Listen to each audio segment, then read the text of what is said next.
ni kila siku ya Alhamisi kuanzia saa 8 kamili mpaka pale saa 8:30. Hizi ni The Fact Agenda ambapo tunazungumza masuala mbalimbali. Inawezekana ni afya, inawezekana masuala ya kiuchumi, lakini leo tunazungumzia masuala ya kisheria, na tupo hapa katika ofisi za Ngoldoto. Tupo tunazungumza na wakili Innocent Mkenda kuhusiana na sheria ya ndoa pamoja na taratibu zake.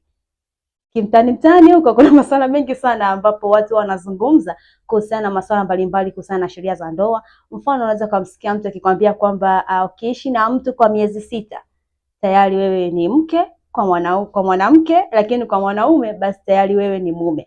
Lakini baada ya kufika hapa nikudokeze tu mtazamaji, nikaambiwa kwamba hiyo sio kweli. Kianza tuanze kusema nini maana ya ndoa hapa, kila mmoja natumaini atakuwa nafahamu. Hata mtazamaji ambao unatufuatilia sasa hivi natumaini utakuwa nafahamu zaidi kuhusiana na masuala ya ndoa, kwamba nini maana ya ndoa. Moja kwa moja tuende katika kuangalia kwamba ni sheria gani ambayo inadhibiti sheria ya ndoa hapa nchini Tanzania, lakini hata hivyo na taratibu zake zipoje. Tunao sheria ya ndoa Tanzania, ni sheria nambari 29 kama sikosei, ambayo imekuwa ikifanywa marekebisho mara kadhaa, na marekebisho ya mwisho imefanyika 2019. Hiyo ndio sheria inayoongoza na inayotoa tafsiri ya ndoa ya kisheria. Kuna sheria ya ndoa hiyo kama ambavyo nimeitaja, ndio inayoongoza kwa kutoa tafsiri ya masuala ya nini maana ya ndoa, pamoja na kutoa miongozo ya namna jinsi ndoa inavyofungwa na taratibu zote ambazo zinahusu ndoa. Kwa tunayo sheria mama, ni sheria ya ndoa. Hiyo ndio inayoongoza, inayosimamia masuala yote ya ndoa. Sisi tunataka tufahamu kuhusiana na hizo taratibu. Sasa ni taratibu zipi? Kwanza kabisa tuna aina mbalimbali za ndoa kwa mujibu wa sheria ya ndoa. Tuna ndoa za kikanisa, tuna ndoa za kimila, na tuna ndoa zile ambazo zinafungiwa bomani. Hizi ni aina ya ndoa ambazo zinatamkwa na zinatambuliwa na sheria ya ndoa. Nikianza kidogo na ndoa hizi za kikanisa au za kidini, zipo za aina mbili, kuna za Kikristo na za Kiislamu, ambazo na zenyewe pia zina utofauti wake, kwa sababu ndoa ya Kikristo kwa mujibu wa sheria ni ndoa ya mke mmoja, tofauti na zile ndoa za Kiislamu ambazo zenyewe ni za zaidi ya mke mmoja, na hata vyeti vyao vile vinakuwa tofauti kidogo kwenye upande wa kusaini. Lakini ndoa za kimila ni zile ambazo huwa zinafungwa kulingana na taratibu na desturi ya kabila fulani, kwa sababu kwa Tanzania tuna makabila mengi, nafikiri ni zaidi ya 100, na kila kabila huwa lina taratibu zake za namna ya kufunga ndoa. Ukienda kwa Wachaga utakuta kuna taratibu zao, kwa Wapare, kwa Wasukuma kuna taratibu zao, kwa Wamasai kuna taratibu zao. Lakini tuna zile ndoa za bomani, zile ambazo zinafungwa kwa mkuu wa wilaya, mara nyingi zinakuwa kwa mkuu wa wilaya. Wale pia ni watu wenye mamlaka ya kufunga ndoa. Hizo ni aina za ndoa ambazo zinatamkwa na zinatambuliwa kisheria kabisa. Lakini hata hivyo tuangalie kuhusiana na mchakato sasa wa kuweza kusajili ndoa rasmi, kwamba ni taratibu zipi inabidi zifuatwe ili ndoa iweze kusajiliwa na iweze kuwa rasmi. Ili ndoa iwe rasmi lazima ifungwe na watu ambao ni rasmi na wanatambulika kisheria. Kwa mfano, kwa mwanaume sheria ya ndoa inamtaka awe na zaidi ya miaka 18. Kwa mwanamke ni akiwa na miaka 15 kwa ridhaa ya wazazi, sheria inatambua pia anaweza akafunga ndoa. Na atakapofikisha miaka 18 sasa ndoa yake itakuwa ni rasmi. Kinyume na hapo hiyo ndoa itakuwa sio rasmi. Lakini pia lazima ifungwe na watu ambao wamekasimiwa mamlaka ya kufunga ndoa. Kuna wachungaji, kuna mapadri, kuna mashehe, na hao wakuu wa wilaya ni watu ambao wana mamlaka ya kisheria ya kufunga ndoa. Kinyume na hapo, ndoa nyingine inayofungwa na watu ambao hawana hayo mamlaka kisheria inakuwa ni batili. Kwa hiyo lazima ifungwe na mtu mwenye mamlaka ya kufungisha kisheria. Umeweza kuzungumzia kuhusiana kwamba kuna aina za ndoa. Umesema kuna ndoa za jadi, kuna ndoa za kidini. Sasa nataka tufahamu zaidi kuhusiana kwamba kuna utofauti upi, yani kwamba katika labda ndoa za jadi, labda ndoa hii mpaka iwe rasmi basi kuwe na hivi, labda katika ndoa hizi za kidini labda kuwe hivi. Tunataka tufahamu zaidi, hata mtazamaji naye ambaye anatufuatilia sasa hivi naye apate uelewa zaidi. Kama nilivyotangulia kusema kwamba hizi ndoa kuna aina mbalimbali za ndoa. Hizi ndoa za kimila kama jinsi ulivyosema za jadi ni the same. Zinakuwa zina taratibu kulingana na jamii husika. Kwa mfano, kwa Masai wenyewe lazima utapeleka idadi fulani ya ng'ombe. Kwa Wachaga kuna pombe ambazo utapeleka. Kwa kuna zile taratibu za kimila. Kwa hiyo ili iwe rasmi ni lazima uhakikishe umefuata taratibu zote za kimila kama jinsi hiyo jamii husika inavyotaka, kwa sababu kila jamii ina taratibu zake, na ukishafuata zile taratibu zake kwa mujibu wao, sasa wakishaona umekamilisha, ndipo sasa watakuwa wanakuruhusu kaendelee na ufungaji wa ndoa hiyo. Na hizi ndoa zote pia zinakuwa zina vyeti. Tumeweza kuona chama cha wanasheria wanawake Tanzania kupitia ambaye ni mkurugenzi mtendaji wa chama hiko Bi aweza kufafanua kuhusiana na masuala mazima kwamba sheria ambayo inaruhusu binti kuolewa kuanzia umri wa miaka, alisema kuanzia umri wa miaka 14 mpaka miaka 15, inasema kwamba ni kwamba lazima mzazi aweze kuridhia binti aweze kuolewa. Lakini hata hivyo kuna ukinzani ambao upo katika jamii, lakini ukiachana na katika jamii husika, hata katika serikali kwa ujumla, hususan katika kupinga ndoa za utotoni na kupinga ndoa za utotoni pamoja na mimba za utotoni, ambacho sasa hivi kimekuwa ni kitu ambacho kinatokea hata katika jamii zetu na watu huwa wanachukulia sawa la kawaida sana. Lakini ukija kuleta katika upande sasa wa sheria, ambapo labda mzazi ameweza kuridhia ndoa hiyo iweze kupita, alafu katika ndoa kupita labda kuna mwanajamii au kuna ndugu mwingine akaenda kufungua kesi kusema kwamba labda binti ameolewa akiwa na umri mdogo, kuna kitu gani ambacho hapo, kwa taratibu zipi ambazo mtafuata au kuna kitu gani ambacho kitafanyika? Kama ulivyoeleza kwenye huu tofauti kati ya mwanaume na mwanamke kwenye kufunga ndoa, kwamba sheria inaruhusu kwa mwanamke akiwa na chini ya miaka 18 kufunga ndoa, yani miaka 14 hiyo kama jinsi ulivyosema.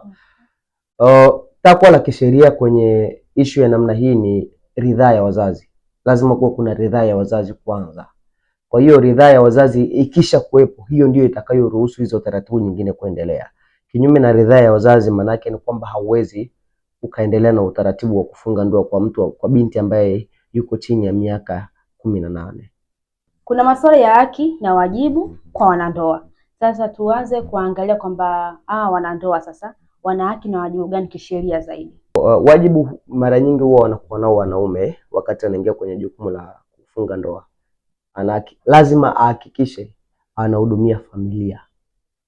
Hilo ni takwa la kisheria na ni lazima ahakikishe anahudumia familia kwenye upande mzima wa malazi, ahakikishe watoto wanakwenda shule kama jinsi kipato chake kitakavyokuwa kinawezesha, lakini yeye ndio ana wajibu mkubwa wa kutunza familia. Na ndio maana hata inapotokea ishu ya kwamba imetokea ni ndoa imevunjika, huwa ni mara nyingi huwa ni mwanaume, utasikia mwanaume ndio anakuwa na jukumu la kulea wale watoto ambao wanakuwa amewaacha kutokana na kuvunjika kwa hiyo ndoa. Kwa hiyo mwanaume ana wajibu wa kuhakikisha familia yake inakaa vizuri.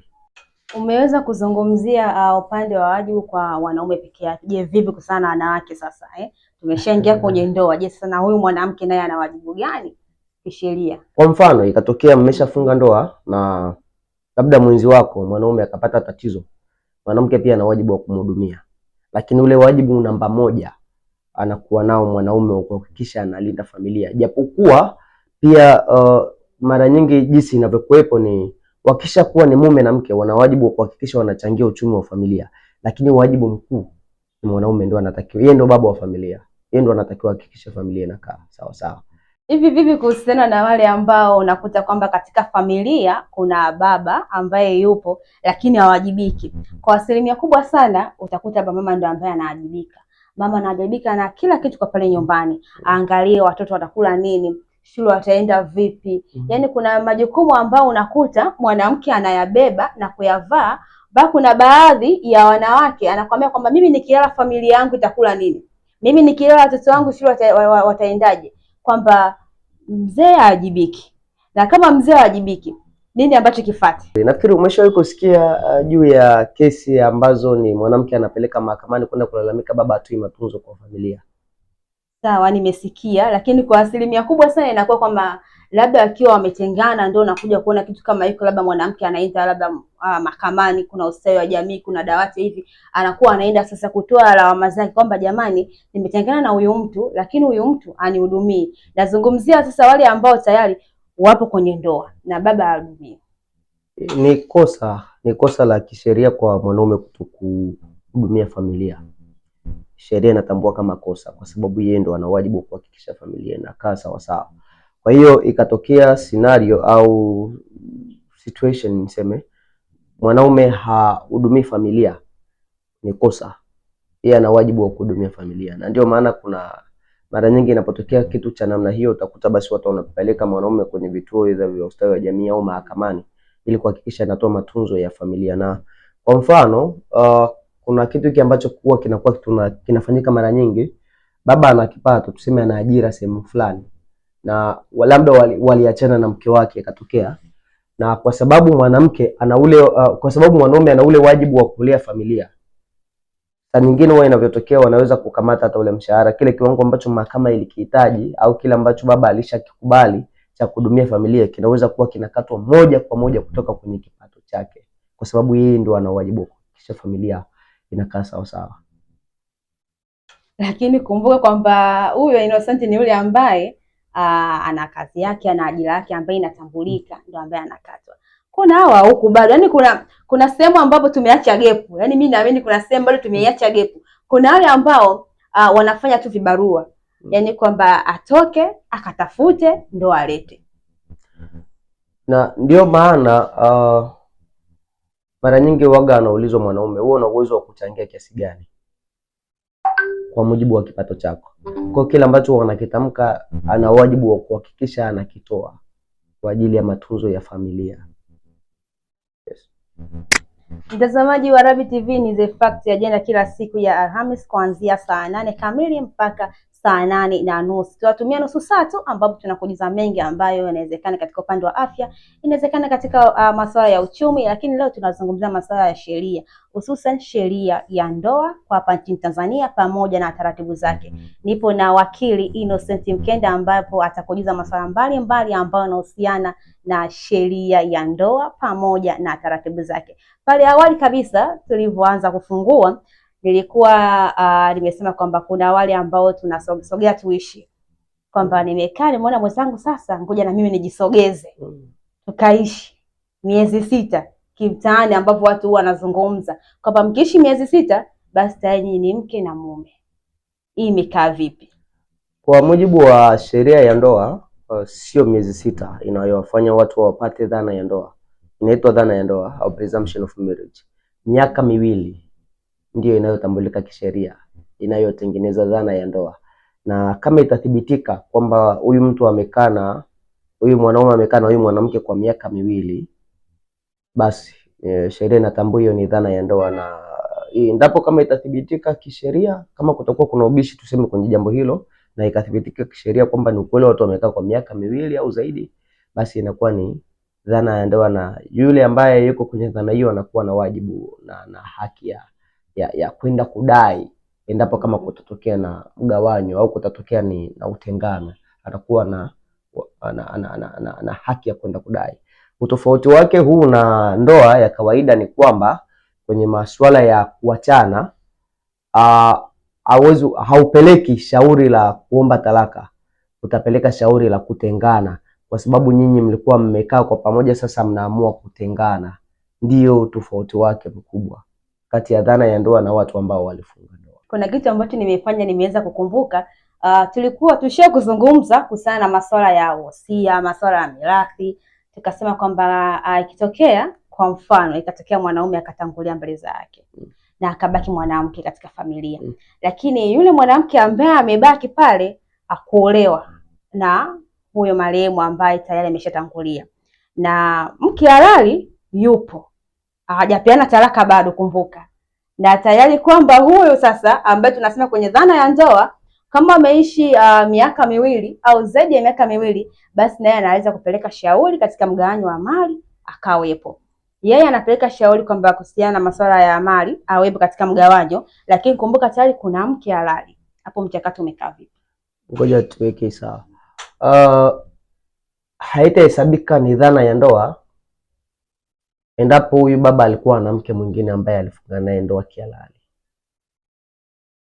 Dhana ya ndoa ni pale tu ambapo huyu baba au huyu kijana niseme hana mke mwingine na amekaa na huyu binti wa watu kwa miaka 2 mfululizo.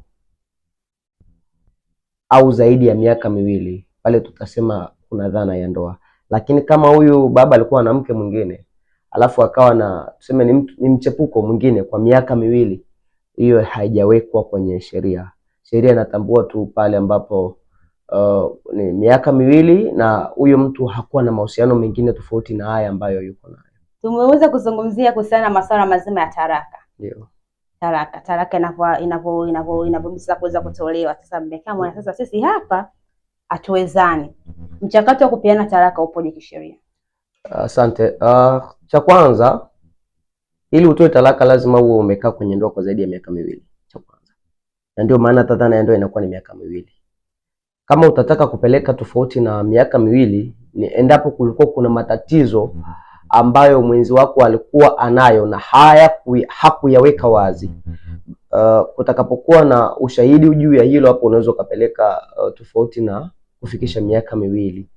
Na kwa hiyo utaratibu wa kwanza kabisa ni kama nilivyotangulia kusema hapo awali, ni miaka miwili, na utaratibu wake lazima uanzie kwenye baraza la usuluhishi. Utapeleka mgogoro wako kwenye baraza la usuluhishi ili waangalie kama wana uwezo wa kusuluhisha ile ndoa, kwa sababu kama tulivyosema, dhumuni la ndoa la kwanza ni watu waishi milele mpaka pale kifo kitakapowatenganisha. Na ndio maana hata kunapotokea na tatizo kubwa ambalo lina walazima wanandoa watake wafikirie kuachana, ni lazima upeleke mgogoro kwanza kwenye usuluhishi ili kuangalia namna ya kuwasuluhisha, ili lile lengo la kwanza la ndoa la kuishi kwa muda wote litimie. Baada ya hapo, mkipeleka kwenye baraza la usuluhishi na mkashindwa kusuluhisha, basi watawapa cheti. Inakuwa ni form namba 3 ambayo inawaruhusu sasa nyie kupeleka mgogoro kwenye ngazi nyingine ambayo ni ngazi ya kimahakama. Inawezekana ni mahakama ya mwanzo, mahakama ya wilaya au mahakama kuu. Mahakama ya mwanzo ni kwenye ndoa za Kiislamu na ndoa ambazo zilifungwa kimila. Hizi ndoa ambazo zilifungwa kwa utaratibu wa Kikristo zinaanzia kwenye mahakama ya wilaya. Mkishapeleka pale, basi ndio mtaendelea na taratibu nyingine za kusikilizwa, na mahakama itakaporidhia kwamba ndoa hii imevunjika, na sio imevunjika tu, imevunjika kwa kiwango ambacho haiwezi kurekebishika tena, na sababu za kutokurekebishika tena pia zimewekwa kisheria. Labda kama kutakuwa kuna ugoni wa mara kwa mara wa kujirudia, na kama kutakuwa kuna magonjwa labda ni ya kichaa, au kama mwenzi wako amekukimbia, ameondoka kwa miaka mitano, tuseme kwa miaka mitano hujui alipo, basi unapeleka mahakamani kwenda kuomba watengue, ili maana kuondoka kwa miaka mitano wanasemaga inakuwa ni kama dhana ya kifo, sasa hayupo. Kwa unakwenda kuomba ili agano la ndoa livunjwe ili uwe huru. Lakini kwa hizo sababu ambazo nimezisema, ugoni au ugonjwa ule ambao hauponi, au yale matatizo mengine, labda mwenzi wako hawezi kufanya kitu anakitaka kufanya, zile kazi, zile jukumu la kindoa, nafikiri nikiweka vitaeleweka vizuri, ile jukumu la kindoa anakuwa hawezi kufanya, inapelekea ndoa hiyo kuvunjika. Kisheria vipi kuhusiana katika kugawana sasa kwa mali, wakati talaka inabidi itolewe au talaka imeshatolewa, mali katika kugawana kati ya wanandoa inakuwa vipi? Taratibu za kugawana mali ni kulingana na utakapoweza kuthibitisha juu ya mchango wako kwenye kipindi ambacho mlikuwa kwenye ndoa. Hicho ndicho ambacho kitapelekea mgawanye mali kwa mujibu wa asilimia ambazo mahakama itaona zinafaa. Vipi? Utakapoweza kuthibitisha mchango wako, tuseme wewe ni mama, kwa sababu sheria pia inatambua ukiwa mama wa nyumbani pia ni moja wa mchango ambao sheria inatambua kama sababu ya kupewa mali yoyote ambayo kugawia chumo lolote la ndoa.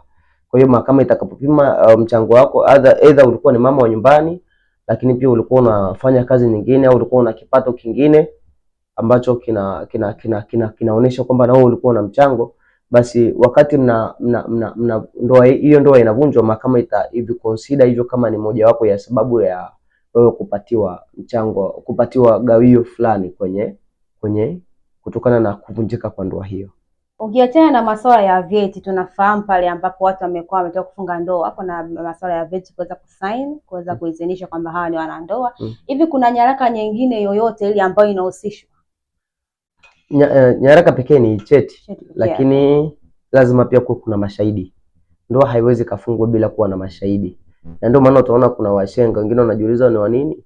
Wale ni mashahidi ambao wanashuhudia kwamba hii ndoa imefungwa, na ndio maana pia inafungwa ukiwa nao mashahidi kama nilivyosema, na sheria inatoa idadi pia ya mashahidi ambao wanatakiwa wawepo kisheria, na lazima wawe na umri wa zaidi ya miaka 18 kushuhudia ile agano la ndoa, maana ule ni mkataba pia kama mkataba mwingine. Na ndio maana hata baada ya ndoa kuvunjika, kinachofanyika kile cheti lazima kichanwe, maana yake mkataba umekufa, umefikia mwisho. Yes. Kuna masuala ya kiukatili ambayo yanatokea katika jamii huwa tunashuhudia, lakini hata hivyo katika ndoa, ndani ya ndoa kuna masuala ya udhalilishaji vile vile. Hivi sheria inasema nini kuhusiana na masuala ya udhalilishaji ambayo yanatokea ndani ya ndoa? Ukatili na udhalilishaji pia ni baadhi ya vitu ambavyo ni sababu mojawapo za kuweza kuvunja ndoa. Ukatili ule ambao unamfanya mtu anakuwa na hofu ya kuishi, unapelekea pia ndoa kuvunjika kwa mujibu wa sababu zile ambazo zimewekwa kisheria za kuvunja ndoa. Kuna mtu mmoja niliwahi kukutana naye, alikuwa anapitia ukatili, mume wake alikuwa anamchoma na pasi nyingine, kwa hiyo kaona kabisa hapa napelekea ninaweza kuja kufa. Kwa hiyo ni moja ya sababu ambazo kama ukiweza kudhibitisha huo ukatili zinapelekea ndoa kufikia mwisho. Kuna masuala ya matatizo ya kiuchumi yanaweza katokea ndani ya ndoa, kwa sababu tunasema kwamba ni milima na mabonde. Inawezekana leo tumekaa kwenye tambarare, siku tupo bondeni huko tunahangaika. Vipi kuhusiana kwamba katika masuala mazima ya kiuchumi, pale ambapo tatizo la kiuchumi likiweza kutokea ndani ya ndoa, sheria na yenyewe pia inasema vipi? Hapa tatizo la kiuchumi sio sababu ya ndoa kuvunjika. Kwa maana ile agano wanasemaga tutakaa kwenye shida na raha. Sasa shida na raha kwenye uchumi, hiyo sio sababu ya ndoa kuvunjika. Matatizo ambayo yanapelekea ndoa kuvunjika ni yale ya kushindwa kufanya yale majukumu ya kindoa. Ninafikiri nikisema hivyo inaeleweka. Yale majukumu ya kindoa ukishindwa kufanya, hauna uwezo, hayo huwa ndio yanapelekea ndoa kuvunjika. Na tuseme kwa mfano huyu mtu alikuwa anajua ile tatizo yuko nalo na hakumueleza mwenzi wake, pia inatumika kama sababu ya kuvunja ndoa. Mtazamaji wa Rabi TV, natumai utakuwa umeweza kufahamu mengi zaidi kuhusiana na masuala yanayohusu sheria ya ndoa kwa hapa nchini Tanzania, lakini pamoja na taratibu zake. Mimi ni Georgina Mwatatu, nilikuwa na wakili Innocent Mkenda. Una neno gani la mwisho kumwambia mtazamaji wa Rabi TV? Labda neno la mwisho la kuambia ni kwamba ndoa ni agano ambalo linafurahisha sana kama watu wataishi kwa miaka yote.